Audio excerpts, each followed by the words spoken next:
जय जिनेंद्र। अगर आपको ऐसी जैन ज्ञानवर्धक कहानियां सुनना पसंद है तो हमारे जैन संसार चैनल को जरूर सब्सक्राइब करें। क्या आप एक ऐसे प्रकांड विद्वान और तपस्वी की कल्पना कर सकते हैं जिनका ज्ञान सूर्य के तेज के समान था और जिनकी साधना हिमालय की तरह अडिग? हम बात कर रहे हैं जैन इतिहास के एक ऐसे ही देदीप्यमान नक्षत्र आचार्य भगवान समंतभद्र की। उनका जीवन त्याग, तपस्या और ज्ञान की एक अद्भुत मिसाल था। लेकिन क्या हो जब ऐसे महान व्यक्तित्व को एक ऐसी रहस्यमय और भयानक बीमारी घेर ले जो उनके शरीर को ही नहीं बल्कि उनके महान उद्देश्यों को भी भस्म करने पर तुल जाए? वह कौन सी व्याधि थी जिसने आचार्य समंतभद्र जैसे महापुरुष को भी हिलाकर रख दिया? क्या वे इस चुनौती के सामने घुटने टेक देंगे या अपने आत्मबल और प्रज्ञा से कोई ऐसा मार्ग निकालेंगे जो इतिहास में अमर हो जाएगा? और इस बीमारी से मुक्ति पाने के लिए उन्हें किन असाधारण और अविश्वसनीय परिस्थितियों का सामना करना पड़ा? आइए आज हम भगवान समंतभद्र के जीवन की उसी रोमांचक और रहस्यमयी यात्रा पर चलते हैं जो हमें सच्ची आस्था और दृढ़ संकल्प की असीम शक्ति का परिचय कराएगी। भगवान समंतभद्र का पवित्र जन्म दक्षिण भारत के फणिमंडल देश के ओरगपुर नगर के पास कांची, आज का कांजीवरम नाम की नगरी में चोल राजघराने के एक माने जाने परिवार में हुआ था। उनका बचपन का नाम शांति वर्मा था और वे बचपन से ही बहुत तेज बुद्धि वाले थे। उनकी बुद्धि इतनी तेज थी कि छोटी उम्र में ही उन्होंने कई तरह के शास्त्रों का गहरा ज्ञान पा लिया था। न्याय, व्याकरण, साहित्य, छंद शास्त्र, ज्योतिष और आगम, ऐसा कोई भी विषय नहीं था जिसे वे अच्छी तरह न जानते हों। उनकी तर्क करने की शक्ति बहुत बढ़िया थी और उनकी बातों में इतना दम था कि बड़े बड़े विद्वान भी उनके सामने चुप हो जाते थे। जवानी में ही दुनिया की सच्चाई और आत्मा के कल्याण की अहमियत को समझकर उन्होंने राजपाट और परिवार के सुखों को छोड़ दिया और दिगंबर मुनि दीक्षा ले ली। दीक्षा के बाद उनका नाम समंतभद्र रखा गया, जिसका मतलब है हर तरफ से अच्छा, हर तरह से कल्याण करने वाला। और सचमुच उनका जीवन और उनके काम इसी नाम को सही साबित करते थे।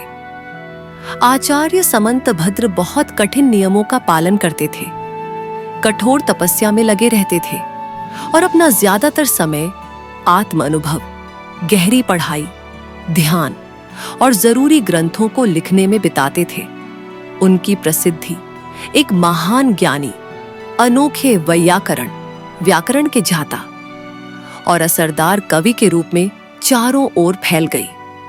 उनके ज्ञान की रोशनी इतनी तेज थी कि गलत धारणाओं का अंधेरा उनके सामने टिक नहीं पाता था। वे जहां भी जाते अपने पक्के तर्कों और जिनवाणी के अमृत से लोगों को सही रास्ता दिखाते। लेकिन कर्मों का नियम बड़ा ही अजीब और अटल है। चाहे राजा हो या गरीब, अमीर हो या कंगाल, विद्वान हो या मूर्ख, साधु हो या घर गृहस्थी वाला, कोई भी इसके असर से बच नहीं सकता। सभी को अपने अपने पहले किए कर्मों का फल भोगना ही पड़ता है। आचार्य समंतभद्र जैसे महान तपस्वी और बड़े विद्वान भी कर्मों के इस चक्कर से बच नहीं पाए। उनके जीवन में भी एक ऐसा ही बहुत मुश्किल समय आया जब असाता वेदनीय कर्म का तेज असर हुआ। इस कर्म के कारण उन्हें भस्मक व्याधि नाम की एक भयानक बीमारी ने घेर लिया। यह एक ऐसी अजीब और दर्दनाक बीमारी थी जिसमें उनके पेट की आग इतनी तेज हो जाती थी कि वे जो कुछ भी खाते वह पल भर में ही जल जाता, पच जाता। लेकिन उनकी भूख शांत होने के बजाय वैसी की वैसी ही बनी रहती, बल्कि और भी ज्यादा तेजी से सताने लगती।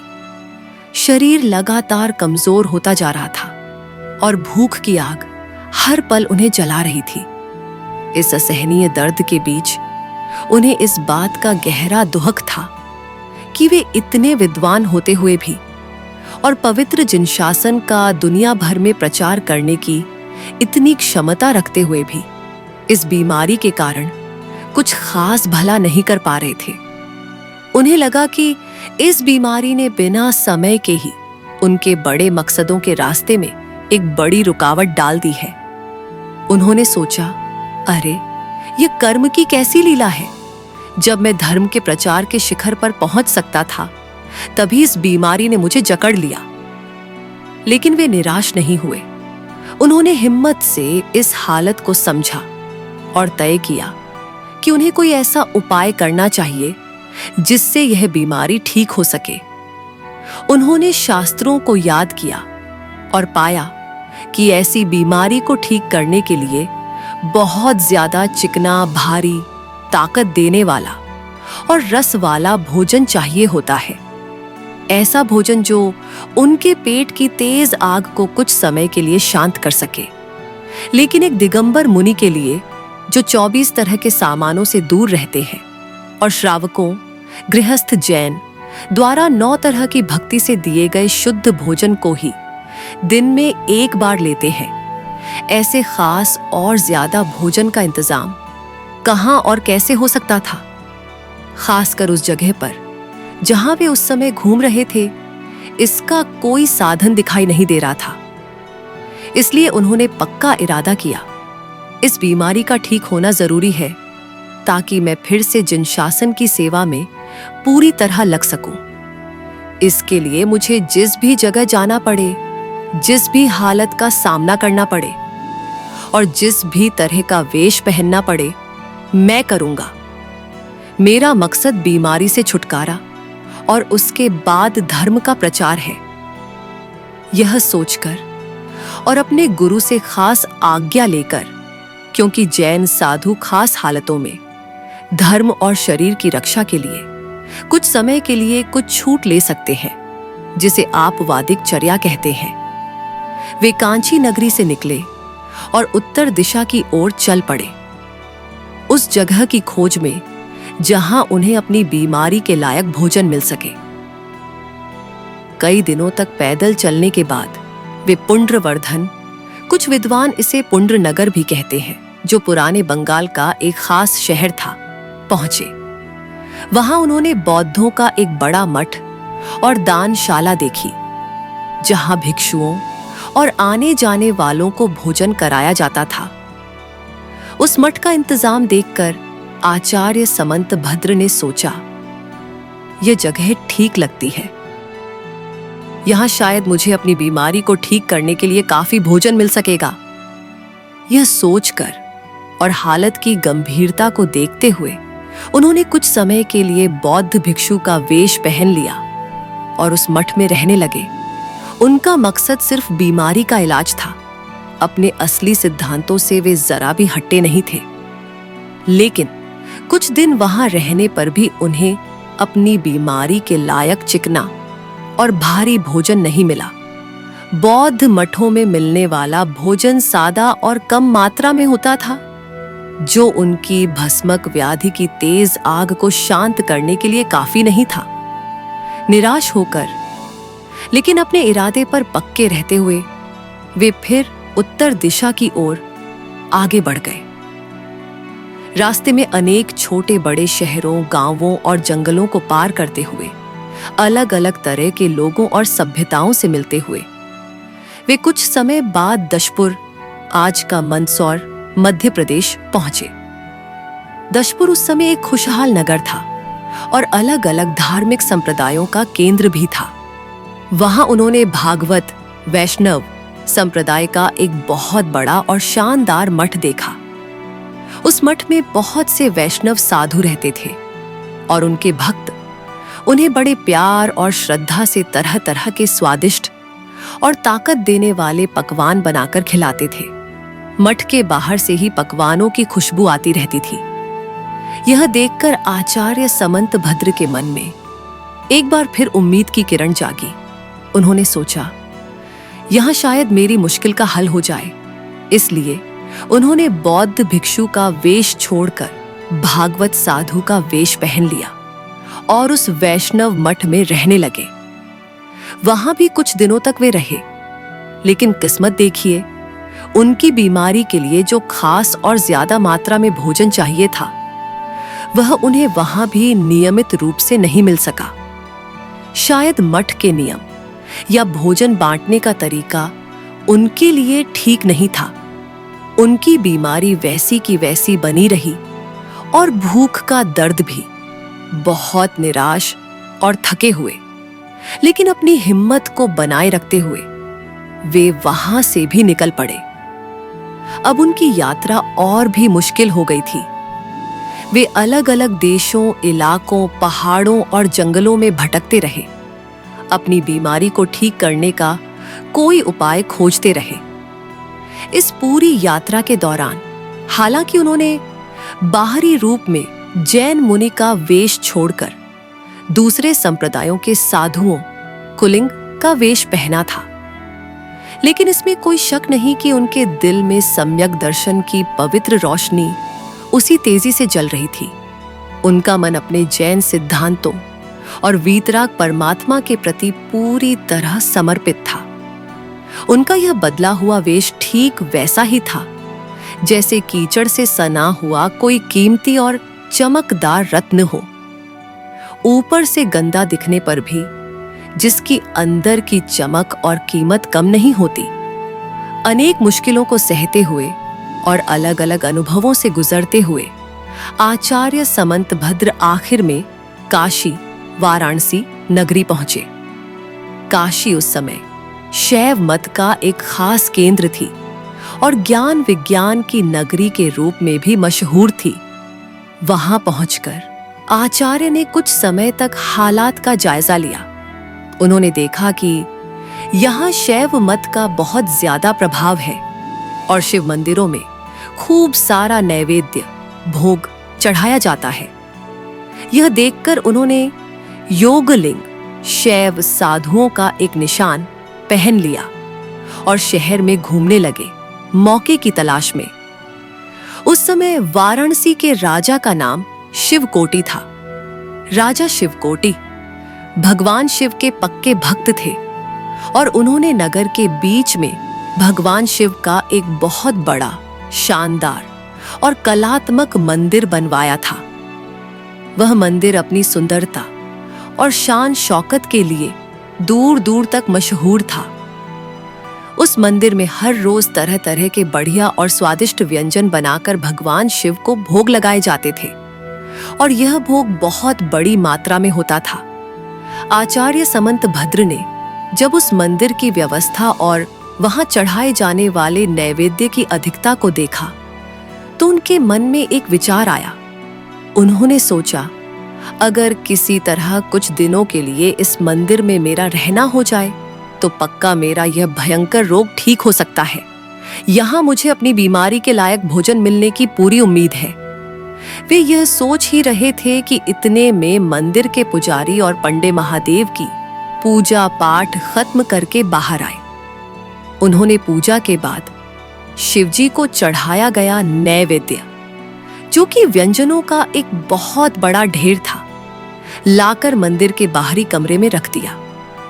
उस विशाल भोजन के ढेर को देखकर आचार्य समंतभद्र आराम से उनके पास गए और उनसे बहुत गंभीरता से बोले, यह कैसा अचरज है, आप लोग महाराज द्वारा इतनी श्रद्धा से भेजे गए इस दिव्य भोजन को इतनी भक्ति से शिवजी की पूजा करने के बाद खुद शिवजी को न खिलाकर बाहर क्यों रख देते हैं? क्या आप लोगों में कोई ऐसा काबिल आदमी नहीं है जो इस नैवेद्य को सचमुच शिवजी तक पहुंचा सके, उन्हें खिला सके? उनकी यह बात सुनकर वहां मौजूद पुजारी और ब्राह्मण हैरान रह गए। उन्होंने पहले कभी ऐसी बात नहीं सुनी थी। उनमें से एक मुख्य पुजारी ने कुछ मजाक और हैरानी से पूछा, तो क्या आप योगीराज अपने में इस दिव्य भोजन को साक्षात शिवजी को खिलाने की ताकत रखते हैं? आचार्य समंतभद्र ने शांत और पक्के स्वर में जवाब दिया, हाँ, मुझ में ऐसी ताकत है।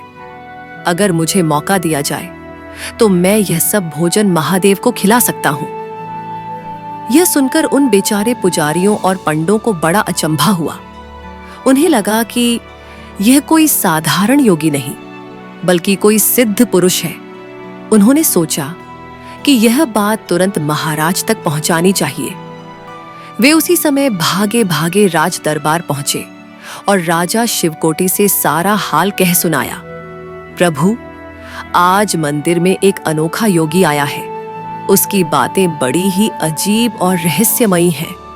जब हमने महादेव की पूजा करके उनके लिए चढ़ाया हुआ नैवेद्य बाहर लाकर रखा, तो उसे देखकर वह योगी बोला कि अचरज है, आप लोग इस महादिव्य भोजन को पूजा के बाद महादेव को न खिलाकर यूं ही पीछे उठा लाते हो। भला ऐसी पूजा से क्या फायदा? और प्रभु, उसने यह भी दावा किया है कि उसमें ऐसी ताकत है जिससे वह यह सारा भोजन खुद महादेव को खिला सकता है। महाराज, यह कितने दुहक और सोचने की बात है कि जिसके लिए इतना बड़ा आयोजन किया जाता है, इतना पैसा और मेहनत खर्च होती है, वह नैवेद्य यूं ही रह जाए और उसका असली इस्तेमाल न हो। यह ठीक नहीं है। इसके लिए कोई न कोई सही इंतजाम होना चाहिए, ताकि जिसके लिए इतनी मेहनत और खर्च किया जाता है, वही उसका असली इस्तेमाल भी कर सके। राजा शिवकोटी को भी इस अनोखी और अविश्वसनीय बात को सुनकर बड़ा अचंभा हुआ। वे खुद शिवजी के पक्के भक्त थे और उनके मन में भी यह जानने की तेज इच्छा हुई कि क्या सचमुच कोई योगी ऐसा चमत्कार कर सकता है। वे इस अनोखे मजाक और रहस्य को अपनी आंखों से देखने के लिए उसी समय तरह तरह के सुंदर, खुशबूदार और स्वादिष्ट पकवानों से भरे थाल अपने साथ लेकर शिव मंदिर की ओर चल पड़े। उनके साथ उनके मंत्री और राज पुरोहित भी थे। मंदिर पहुंचकर राजा ने आचार्य समंत भद्र को देखा, जो शांत भाव से एक ओर खड़े थे। राजा ने उनके पास जाकर प्यार से पूछा, हे योगीराज, मैंने सुना है कि आप में कोई ऐसी अनोखी शक्ति है जिससे आप पत्थर की शिव मूर्ति को भी भोजन करा सकते हैं। तो क्या यह बात सच है? अगर यह सच है तो लीजिए, यह तरह तरह का बढ़िया भोजन हाजिर है। इसे आप महादेव को खिलाकर अपनी शक्ति का परिचय दीजिए और हमारी भक्ति को सफल कीजिए। आचार्य समंत भद्र ने राजा की बात सुनकर शांत भाव से कहा, अच्छी बात है राजन, जैसी आपकी आज्ञा। यह कहकर उन्होंने राजा द्वारा लाए गए सभी पकवानों और व्यंजनों को मंदिर के गर्भगृह, अंदर का खास कमरा के भीतर रखवा दिया। फिर उन्होंने सभी पुजारियों, पंडों और दूसरे लोगों को मंदिर के गर्भगृह से बाहर निकल जाने को कहा और खुद अंदर जाकर अंदर से मंदिर के दरवाजे मजबूती से बंद कर लिए। अब गर्भगृह में केवल आचार्य समंत भद्र और शिवजी की मूर्ति थी और सामने रखे थे तरह तरह के स्वादिष्ट व्यंजन। आचार्य तो भस्मक व्याधि के कारण बहुत भूखे थे ही। उनके पेट की आग बुरी तरह जल रही थी। उन्होंने दरवाजे बंद करते ही फौरन उन सभी व्यंजनों को खुद खाना शुरू कर दिया। उनकी भूख इतनी तेज थी कि देखते ही देखते थोड़ी ही देर में थालों में सजे सारे पकवान उनके पेट में समा गए। सब कुछ खत्म करने के बाद उन्होंने जल्दी से मंदिर का दरवाजा खोल दिया और बाहर आकर वहां खड़े सेवकों को आज्ञा दी, जाओ, सब खाली बर्तन बाहर निकाल लो। राजा शिवकोटी, पुजारी और दूसरे मौजूद लोग यह देखकर हैरान रह गए। इतनी जल्दी इतना सारा भोजन कहां गया? क्या सचमुच शिवजी ने खा लिया? वे कुछ समझ नहीं पा रहे थे। उनके मन में हजारों सवाल उठ रहे थे, लेकिन वे किसी नतीजे पर नहीं पहुंच पा रहे थे कि असल में बात क्या है। राजा शिवकोटी बहुत प्रभावित हुए और कुछ हद तक डर भी गए। वे चुपचाप राजमहल लौट गए, लेकिन उनके मन में उस योगी और इस रहस्यमयी घटना के लिए गहरा अचरज और श्रद्धा पैदा हो गई थी। अब यह रोज का नियम बन गया। हर रोज राजमहल से बढ़कर एक स्वादिष्ट, भारी और ताकत देने वाले पकवानों से भरे थाल शिव मंदिर आने लगे। आचार्य समंतभद्र उसी तरह मंदिर के दरवाजे बंद करके सारा भोजन खुद खा लेते और अपनी भस्मक व्याधि को शांत करने की कोशिश करते। इस तरह यह सिलसिला पूरे 6 महीने तक बिना रुके चलता रहा। इन 6 महीनों में खूब सारा और ताकत देने वाला भोजन मिलने से आचार्य समंतभद्र की सेहत धीरे धीरे सुधरने लगी। उनकी भस्मक व्याधि शांत हो गई। शरीर में फिर से चमक और ताकत आ गई। वे अब पूरी तरह स्वस्थ हो चुके थे। एक दिन जब आचार्य समंतभद्र की व्याधि पूरी तरह से ठीक हो चुकी थी, तब उन्होंने स्वाभाविक रूप से बहुत कम भोजन किया, क्योंकि अब उन्हें उतनी भूख नहीं थी। इसका नतीजा यह हुआ कि उस दिन नैवेद्य का ज्यादातर हिस्सा ज्यों का त्यों बचा रह गया। जब पुजारियों और पंडों ने मंदिर के दरवाजे खुलने पर देखा कि आज तो ज्यादातर भोजन वैसे ही रखा हुआ है, तो उन्हें बड़ा अचरज हुआ। उन्होंने आचार्य समंतभद्र से पूछा, योगिराज, यह क्या बात है? आज यह सब भोजन यूं ही क्यों पड़ा रहा? क्या आज शिवजी ने भोजन नहीं किया? आचार्य ने शांत भाव से जवाब दिया, राजन की पक्की भक्ति और आप सबकी सेवा से भगवान शिव बहुत खुश हुए हैं। वे अब पूरी तरह तृप्त हो गए हैं, इसलिए आज उन्होंने कम भोजन किया है। लेकिन उनके इस जवाब से पुजारियों को संतोष नहीं हुआ। उनके मन में शक होने लगा। उन्होंने तुरंत जाकर भोजन के बाकी बचे रहने का सारा हाल राजा शिवकोटि से कह सुनाया। राजा को भी यह सुनकर अचरज हुआ और उनके मन में भी कुछ शक पैदा हुआ। उन्होंने कहा, अच्छा, इस बात का तो पता लगाना ही चाहिए कि वह योगी मंदिर के दरवाजे बंद करके अंदर असल में करता क्या है। जब इस रहस्य का ठीक ठीक पता लग जाएगा, तभी उससे भोजन के बचे रहने का कारण पूछा जा सकता है और फिर उस पर कोई विचार भी किया जा सकता है। बिना असली हालत जाने उससे कुछ भी पूछना या कोई फैसला लेना ठीक नहीं लगता। राजा ने अपने जासूसों को इस काम पर लगा दिया। एक दिन की बात है, आचार्य समंतभद्र किसी काम से मंदिर से बाहर गए हुए थे। उसी समय पुजारियों और राजा के कुछ भरोसेमंद कर्मचारियों ने मिलकर एक योजना बनाई।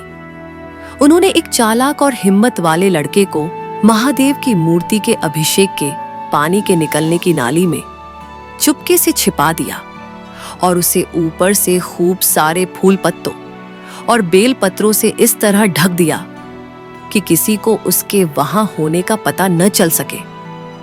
वह लड़का वहां छिपकर आचार्य समंतभद्र के गुप्त कामों को देखने के लिए तैयार हो गया। हमेशा की तरह आज भी राजमहल से खूब अच्छे अच्छे तरह तरह के स्वादिष्ट पकवानों से भरे थाल मंदिर में आए। योगीराज समंतभद्र ने उन्हें गर्भगृह में रखवाकर पहले की तरह अंदर से मंदिर का दरवाजा मजबूती से बंद कर लिया और आप भोजन करने में लग गए।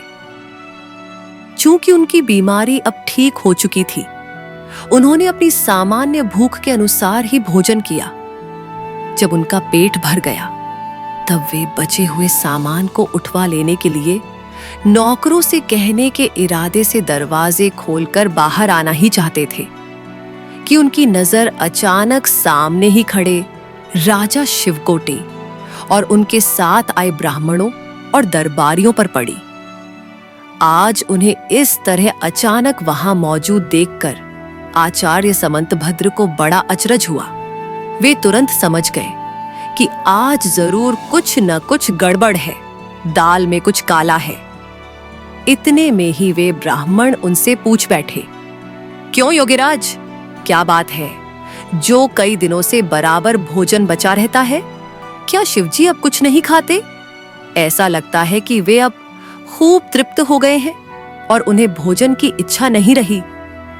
इस पर आचार्य समंत भद्र कुछ कहना ही चाहते थे कि वह चालाक लड़का जो नाली में छिपा हुआ था, उन फूल पत्तों के नीचे से निकलकर सीधा महाराज शिवकोटे के सामने आ खड़ा हुआ और हाथ जोड़कर बोला, राजाधिराज, राजेश्वर, माफ करे, लेकिन यह योगी तो कहते थे कि मैं शिवजी को भोजन कराता हूं, पर इनका यह कहना बिल्कुल झूठा और गलत है। मैंने खुद अपनी आंखों से देखा है, ये शिवजी को भोजन न कराकर खुद ही सारा भोजन चट कर जाते हैं। ये हर रोज हम सबको और आपको धोखा देते रहे हैं। फिर वह योगी की ओर मुड़कर बोला, क्यों योगीराज, सबकी आंखों में आपने तो बड़ी बुद्धिमानी और चालाकी से धूल झोंकी है। इसमें कोई शक नहीं कि आप कोई सच्चे योगी नहीं, बल्कि एक बहुत बड़े धूर्त और पाखंडी हैं। इतना ही नहीं, वह लड़का और भी गुस्से में बोला, और महाराज, इनकी धूर्तता और हिम्मत तो देखिए। ये शिवजी को हाथ जोड़ना तो दूर, उनका सम्मान करना तो दूर, उल्टा ये उनका अनादर और अपमान करते हैं। इतने में वे ब्राह्मण भी बोल उठे, महाराज, हमें तो पहले से ही इन पर शक था। लगता है यह आदमी शिव भक्त भी नहीं है, केवल ढोंग करता है। इसलिए अगर इनसे शिवजी को हाथ जोड़ने और नमस्कार करने के लिए कहा जाए तो इनकी सारी पोल खुद ही खुल जाएगी और दूध का दूध, पानी का पानी हो जाएगा। यह सब सुनकर और उस लड़के की बातों से राजा शिवकोटी का गुस्सा भड़क उठा, लेकिन उन्होंने सब्र रखते हुए आचार्य समंत भद्र से कहा, अच्छा, जो कुछ हुआ उस पर हम अभी ध्यान नहीं देना चाहते। हम केवल यह जानना चाहते हैं कि तुम्हारा असली धर्म क्या है और तुम कौन हो। इसलिए तुम सबसे पहले हमारे पूज्य देव भगवान शिवजी को नमस्कार करो, उसके बाद हम आगे बात करेंगे। यह सुनकर भगवान समंत भद्र, जो अब तक शांत खड़े सब सुन रहे थे, बिना डरे बोले, राजन, मैं आपकी आज्ञा के अनुसार नमस्कार तो कर सकता हूं, लेकिन मेरा नमस्कार स्वीकार करने की ताकत इन शिवजी में नहीं है। राजा ने हैरानी से पूछा, इसका क्या मतलब है? आचार्य ने जवाब दिया, कारण यह है कि ये शिवजी जिन्हें आप पूजते हैं, वे अभी भी राग, द्वेष, गुस्सा, घमंड, छल, लालच वगैरह बुराइयों से पूरी तरह मुक्त नहीं हुए हैं, जैसा कि उनके अलग अलग लीलाओं और हथियारों से पता चलता है।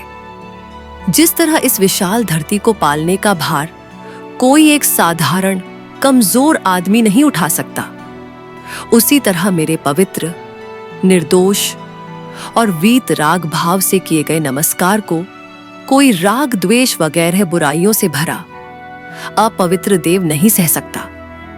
लेकिन जो भूख, प्यास, जन्म, बुढ़ापा, मौत, बीमारी, दुहक, डर, अचरज, राग, द्वेष, मोह, चिंता, पसीना, थकान, घमंड, अरुचि और नींद, इन 18 दोषों से पूरी तरह रहित है, जो केवल ज्ञान रूपी प्रचंड सूरज को धारण करने वाले हैं, और जो लोक आलोक, पूरी दुनिया और उससे परे के सभी पदार्थों को एक ही समय में जानने और देखने वाले हैं। वही वीतराग जिन सूर्य ही मेरे नमस्कार के लायक है, और वही उसे सहन भी कर सकते हैं। इसलिए मैं इन शिवजी को नमस्कार नहीं करूंगा। इसके अलावा भी अगर आप बहुत ज्यादा जिद करेंगे और मुझे मजबूर करेंगे, तो आपको यह समझ लेना चाहिए कि इस शिव मूर्ति की खैर नहीं है। मेरा नमस्कार पढ़ते ही यह तुरंत ही फट पड़ेगी, टूट जाएगी। आचार्य समंत भद्र की इस पक्की और चुनौती भरी बात से राजा शिवकोटी का मजाक और अचरज और भी ज्यादा बढ़ गया। उन्हें लगा कि यह योगी या तो पागल है या फिर कोई महान चमत्कारी पुरुष। उन्होंने कहा, योगीराज, आप इसकी चिंता बिल्कुल न करें। यह मूर्ति अगर आपके नमस्कार से फट पड़ेगी तो इसे फट जाने दीजिए, हम दूसरी बनवा लेंगे। पर आपको तो हमारे देव को नमस्कार करना ही पड़ेगा, ताकि हम आपकी शक्ति और आपके कहने की सच्चाई को परख सकें। राजा की बहुत ज्यादा जिद और हठ देखकर आचार्य समंतभद्र ने तथास्तु, ऐसा ही हो कहकर कहा, अच्छा तो ठीक है, कल सुबह ही मैं अपनी शक्ति और अपने पूज्य देव की महिमा का आपको परिचय कराऊंगा। बहुत अच्छी बात है। यह कहकर राजा शिवकोटि ने आचार्य समंतभद्र को उसी मंदिर के एक कमरे में बंद करवा दिया और मंदिर के चारों ओर नंगी तलवारें लिए हुए सिपाहियों का कड़ा पहरा लगवा दिया, ताकि वे कहीं भाग न सके। इसके बाद आचार्य की सावधानी के साथ देखरेख की जाए, वे कहीं निकल न भागे। इस तरह पहरेदारों को खूब सावधान और चौकन्ना रहने का आदेश देकर आप राजमहल लौट गए। रात का समय था। आचार्य समंतभद्र मंदिर के उस कमरे में अकेले थे। कहते समय तो उन्होंने जोश में और अपने इष्ट देव पर पक्के भरोसे के कारण राजा को चुनौती दे डाली थी, पर अब अकेले में उन्हें अपने कहे पर कुछ चिंता होने लगी। उन्हें विचार आया, मैंने यह ठीक नहीं किया। क्यों मैंने बिना सोचे समझे इतनी जल्दी से ऐसा वचन दे दिया? अगर कल मेरे कहने के अनुसार शिवजी की मूर्ति न फटी तो मुझे कितना नीचा देखना पड़ेगा। उस समय राजा गुस्से में आकर न जाने मेरा क्या हाल करेगा। खैर, मुझे अपनी जान की तो कुछ भी परवाह नहीं है, लेकिन इससे मेरे पवित्र जैन धर्म की कितनी हंसी होगी।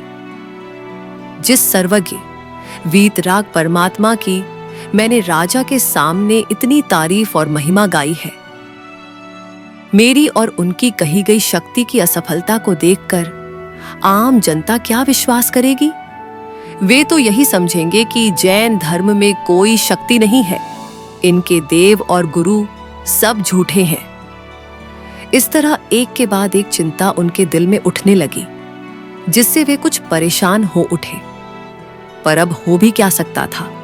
जो होना था वह तो हो चुका था, और जो कुछ बाकी था वह कल सुबह ही सबके सामने आ जाएगा। आखिर उन्होंने यह सोचकर कि अब बेकार चिंता करने से क्या फायदा, अपने मन को शांत किया और सच्चे दिल से अपने पूज्य 24 तीर्थंकर भगवंतों की पूजा में अपना ध्यान लगाया। वे बहुत पवित्र और साफ मन से उनकी स्तुति करने लगे। उनकी आंखों से आंसू बह रहे थे और दिल में अपने इष्ट के लिए गहरी श्रद्धा और समर्पण का भाव था। कहते हैं कि भक्त की सच्ची पुकार भगवान तक जरूर पहुंचती है। आचार्य समंतभद्र की उस गहरी और पवित्र भक्ति, उनकी अटूट श्रद्धा और उनके साफ दिल के असर से जैन शासन की देवी यक्षी अंबिका, जिन्हें कुष्मांडिनी देवी भी कहा जाता है, का आसन हिल उठा। वह उसी समय अपने दिव्य असर से आचार्य समंतभद्र के सामने प्रकट हुई और मीठी आवाज में बोली, हे जिन चरण कमलों के भंवरे, हे आत्मज्ञानी प्रभु, आप किसी भी बात की जरा भी चिंता न कीजिए। अपने दिल से सभी शक निकाल दीजिए। पूरा विश्वास रखिए कि जैसा आपने राजा के सामने कहा है वह कल सुबह जरूर ही सच साबित होगा। आपकी बात खाली नहीं जाएगी। आप स्वयं भुवा भूतहितेन भूतले, इस लाइन को शुरू में रखकर 24 तीर्थंकरों का एक अनोखा स्तवन प्रार्थना रचिए। उस स्तोत्र के दिव्य असर से आपकी कही हुई बात सच होगी और वह शिव मूर्ति भी पक्का फट पड़ेगी और उसमें से आपके पूज्य देव की मूर्ति प्रकट होगी। इतना कहकर और आचार्य को आशीर्वाद देकर अंबिका देवी अपनी जगह गायब हो गई। शासन देवी के साक्षात दर्शन और उनके दिलासा देने वाले वचनों से आचार्य समंतभद्र को बड़ी खुशी हुई। उनके दिल की सारी चिंता और परेशानी कपूर की तरह उड़ गई। बहुत ज्यादा खुशी और उत्साह ने अब उस पर अपना अधिकार कर लिया। उन्होंने उसी समय, उसी रात में देवी के कहे अनुसार 24 तीर्थंकरों की स्तुति में एक बहुत सुंदर, अर्थ भरा और असरदार स्तोत्र बनाया। यह स्तोत्र अपनी अनोखी काव्य शैली, गहरे दार्शनिक विचारों और भक्ति रस से भरा हुआ था। यह वही प्रसिद्ध स्तोत्र है जो आज भी जैन समाज में स्वयंभू स्तोत्र के नाम से मशहूर है और बड़े ही आदर और भक्ति के साथ पढ़ा जाता है। रात आराम से बीती। सुबह हुई। सूरज की पहली किरण के साथ ही राजा शिवकोटी अपने मंत्रियों, दरबारियों, राजपुरोहितों और नगर के अनेक माने जाने लोगों के साथ शिव मंदिर पहुंच गए। उनके साथ अलग अलग मतों के बड़े बड़े विद्वान और पंडित भी मौजूद थे, जो इस अनोखी घटना को अपनी आंखों से देखने आए थे। आम लोगों की भी बड़ी भीड़ मंदिर के आसपास जमा हो गई थी। सबके मन में अचरज और उत्तेजना थी कि आज क्या होने वाला है। राजा ने सिपाहियों को आज्ञा दी कि आचार्य समंत भद्र को बाहर ले आया जाए। वे बाहर लाए गए। अपने सामने आते हुए आचार्य समंत भद्र को जब राजा ने देखा तो वे हैरान रह गए। आचार्य के चेहरे पर चिंता या डर का कोई निशान तक नहीं था, बल्कि उसके बजाय एक अनोखी शांति, आत्मविश्वास और दिव्य तेज की चमक फैल रही थी। उनका चेहरा सूरज की तरह तेजस्वी और चमकदार लग रहा था। उन्हें देखकर राजा ने मन ही मन सोचा, इनके चेहरे पर तो चिंता के बदले अनोखा तेज और आत्मविश्वास झलक रहा है। इससे तो ऐसा लगता है कि ये अपनी प्रतिज्ञा जरूर पूरी करेंगे। खैर, तब भी देखना चाहिए कि ये असल में क्या करते हैं। इसके साथ ही उसने आचार्य समंत भद्र से कहा, हे योगीराज, अब देर न कीजिए। आप अपने इष्टदेव को नमस्कार कीजिए, जिससे हम सब भी आपकी अनोखी शक्ति और आपके पूज्य देव की महिमा का परिचय पा सके। राजा की आज्ञा मिलते ही आचार्य समंत भद्र ने पूर्व दिशा की ओर मुंह करके हाथ जोड़कर बहुत बहुत भक्तिपूर्ण और गंभीर स्वर में संस्कृत भाषा में अपने नए रचे स्वयंभू स्तोत्र का पाठ शुरू किया। उनका गला इतना मीठा और असरदार था कि मौजूद भीड़ मंत्र मुग्ध होकर उसे सुनने लगी। स्तोत्र के हर श्लोक में तीर्थंकर भगवंतों के गुणों का ऐसा अनोखा वर्णन था कि सुनने वालों के दिल श्रद्धा से भर उठे। वे एक एक करके सभी तीर्थंकरों की स्तुति करते जा रहे थे। स्तोत्र रचते रचते और उसका पाठ करते करते जैसे ही उन्होंने 8वें तीर्थंकर भगवान श्री चंद्रप्रभ स्वामी की स्तुति की, वह प्रसिद्ध लाइन चंद्रप्रभम चंद्रमरीचिगौरम वंदे विभुन चंद्रमहम द्वितीयम, जिसका मतलब है चंद्रमा की किरणों के समान गोरे रंग वाले, दूसरे चंद्रमा के समान चमक वाले सर्वशक्तिमान श्री चंद्रप्रभ भगवान की मैं वंदना करता हूं का उच्चारण करना शुरू किया कि उसी पल एक महान आश्चर्यजनक घटना घटी। एक भयंकर कड़कड़ाहट की आवाज के साथ वह विशाल और मजबूत शिव मूर्ति बीच में से अपने आप फट पड़ी और उसके अंदर से भगवान श्री चंद्रप्रभ स्वामी की एक बहुत ही सुंदर, शांत और 4 मुख वाली प्रतिमा प्रकट हुई। उस प्रतिमा से ऐसी दिव्य रोशनी निकल रही थी कि मौजूद सभी लोगों की आंखें चौंधिया गईं। इस अनोखे और अविश्वसनीय चमत्कार के साथ ही चारों ओर भगवान चंद्रप्रभ की जय, आचार्य समंत भद्र की जय, जैन धर्म की जय के गगनभेदी नारे गूंज उठे। आकाश जयकारों से गूंज उठा। आचार्य समंत भद्र के इस बेजोड़ और अलौकिक प्रभाव को देखकर मौजूद भीड़ को दांतों तले उंगली दबानी पड़ी। सबके सब हैरानी और श्रद्धा से आचार्य की ओर देखते ही रह गए। किसी को अपनी आंखों पर विश्वास नहीं हो रहा था। राजा शिवकोटी तो जैसे सुन्न रह गए थे। उनका घमंड चूर चूर हो गया था और दिल में आचार्य समंतभद्र के लिए अपार श्रद्धा और भक्ति का सागर उमड़ पड़ा था। इसके बाद जब कुछ शांति हुई, तब राजा शिवकोटि ने आचार्य समंतभद्र के चरणों में झुककर कहा, हे योगीराज, हे महात्मन, आपकी शक्ति, आपका प्रभाव, आपका ज्ञान और आपका तेज देखकर हमारे अचरज का कोई ठिकाना नहीं है। हम धन्य हुए कि आपके दर्शन मिले। कृपा करके बताइए कि आप असल में हैं कौन? आपने वेश तो शिव भक्त का पहन रखा था, लेकिन आप शिव भक्त तो हैं नहीं। यह अब साबित हो चुका है। आपका असली परिचय क्या है? यह सुनकर आचार्य समंतभद्र ने बहुत शांत और गंभीर वाणी में अपनी असली पहचान बताते हुए कुछ श्लोक पढ़े, जिनका मतलब इस प्रकार है। मैं कांची नगरी में नग्न दिगंबर जैन साधु होकर रहा। इसके बाद शरीर में भस्मक रोग हो जाने के कारण उसकी दवा के लिए मैं पुंड्रवर्धन नगर में बौद्ध भिक्षु बनकर रहा। फिर दशपुर, मंदसौर में मिष्टान्न भोजी परिव्राजक वैष्णव साधु बनकर रहा और आखिर में इस वाराणसी नगरी में शैव साधु बनकर रहा। हे राजन, मैं असल में एक जैन निर्ग्रंथवादी, स्यादवादी, अनेकांतवादी आचार्य हूं। जिस किसी में भी सच को जानने की शक्ति और शास्त्रार्थ बहस करने की हिम्मत हो, वह मेरे सामने आकर मुझसे वाद विवाद करे। उन्होंने आगे कहा, इससे पहले मैंने पाटलिपुत्र, पटना में अपनी वाद भेरी शास्त्रार्थ की चुनौती का डंका बजाई थी। इसके बाद मालवा, सिंधु देश, ढक्क, आज का ढाका, बंगाल, कांचीपुर और विदिशा नाम के देशों में भी मैंने अपनी वाद भेरी बजाई और वहां के बड़े बड़े घमंडी विद्वानों को शास्त्रार्थ में हराया।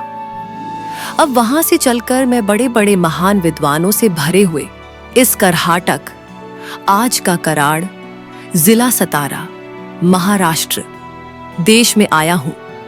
यह शायद उन्होंने अपनी यात्रा के किसी और समय कहा होगा, या यह उनके घूमने के बड़े इलाके को दिखाता है।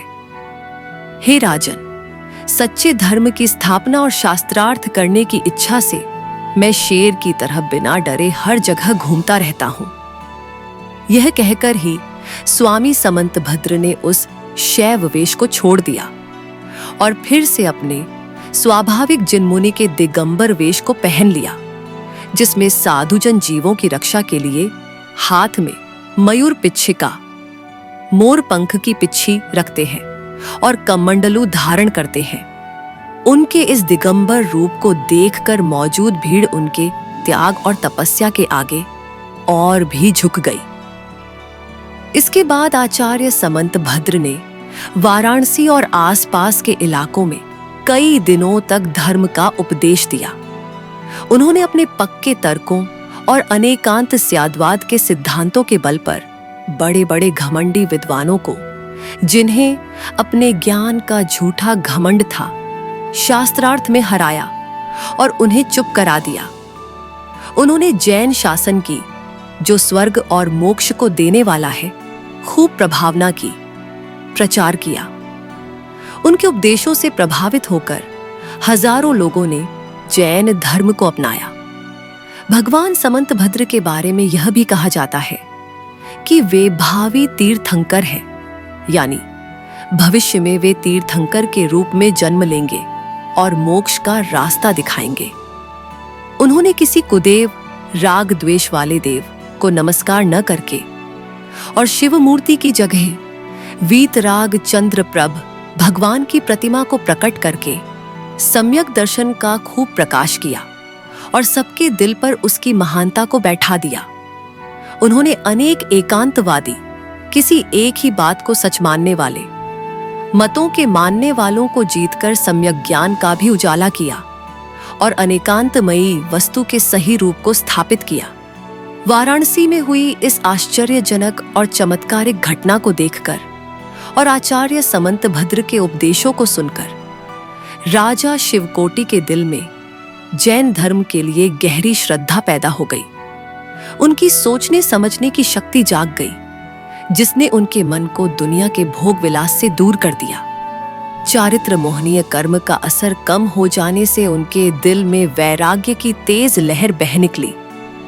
इस वैराग्य की भावना ने उन्हें सारा राजपाट, धन दौलत और दुनिया के सुखों को छोड़ देने के लिए मजबूर कर दिया। राजा शिवकोटि ने पल भर में ही सारे माया मोह के जाल को तोड़कर आचार्य समंतभद्र के चरणों में जिंदीक्षा ग्रहण कर ली और दिगंबर मुनि बन गए। साधु बनकर उन्होंने अपने गुरु आचार्य समंतभद्र के पास रहकर खूब शास्त्रों की गहरी पढ़ाई की और कठोर तपस्या की। वे भी एक महान विद्वान और तपस्वी मुनि बने। मुनि शिवकोटि, जिन्हें शिवाचार्य भी कहा जाता है, ने जैन साहित्य में एक महत्वपूर्ण योगदान दिया। उन्होंने आचार्य लोहाचार्य द्वारा लिखे गए 84,000 श्लोक वाले विशाल आराधना, भगवती आराधना ग्रंथ को छोटा करके लिखा। उन्होंने ऐसा इसलिए किया क्योंकि उस समय के और भविष्य के इंसानों की उम्र और बुद्धि दिन ब दिन घटती जा रही थी और वह असली ग्रंथ बहुत बड़ा और गंभीर था, जिससे आम लोग उससे पूरा फायदा नहीं उठा सकते थे। मुनि शिवकोटि द्वारा लिखे गए इस छोटे आराधना ग्रंथ में 44 अध्याय हैं और उसकी श्लोक संख्या लगभग 3,500 है। इस ग्रंथ से दुनिया का और खासकर साधुओं का बहुत भला हुआ, क्योंकि इसमें समाधि मरण, सल्लेखना और रत्नत्रय की आराधना का बहुत सुंदर और आसान वर्णन है। इस तरह आचार्य समंतभद्र ने न केवल अपनी बीमारी पर जीत हासिल की, बल्कि अपने ज्ञान, तप और अनोखे चमत्कारों से जैन धर्म का डंका चारों दिशाओं में बजा दिया और राजा शिवकोटि जैसे लोगों को भी सही रास्ता दिखाकर मोक्ष के रास्ते पर आगे बढ़ाया। उनकी कहानी आज भी हमें सच्ची श्रद्धा, अटूट आत्मबल और धर्म के प्रति समर्पण की प्रेरणा देती है। तो यह थी भगवान आचार्य समंतभद्र और राजा शिवकोटि की अद्भुत और प्रेरणादायक गाथा। हमें आशा है कि इस कहानी ने आपके हृदय को छुआ होगा और जैन धर्म के गौरवशाली इतिहास से आपका परिचय और भी गहरा हुआ होगा। यदि आपको यह प्रस्तुति पसंद आई हो तो कृपया इस वीडियो को लाइक करें, अपने मित्रों और परिवारजनों के साथ इसे शेयर करें, ताकि वे भी इस ज्ञानवर्धक कथा का लाभ उठा सकें। हमारे चैनल को सब्सक्राइब करना न भूलें और बेल आइकॉन को भी अवश्य दबाएं, ताकि आपको हमारी आने वाली सभी ज्ञानवर्धक वीडियोस की सूचना सबसे पहले मिल सके। आप हमारे चैनल की मेंबरशिप ज्वाइन करके हमें सहयोग भी प्रदान कर सकते हैं, जिससे हम भविष्य में भी ऐसी ही महत्वपूर्ण और रोचक जानकारियां आप तक पहुंचाते रहें। आपके मन में कोई प्रश्न या सुझाव हो तो कमेंट बॉक्स में अवश्य लिखें। आप सभी का बहुत बहुत धन्यवाद। जय जिनेंद्र।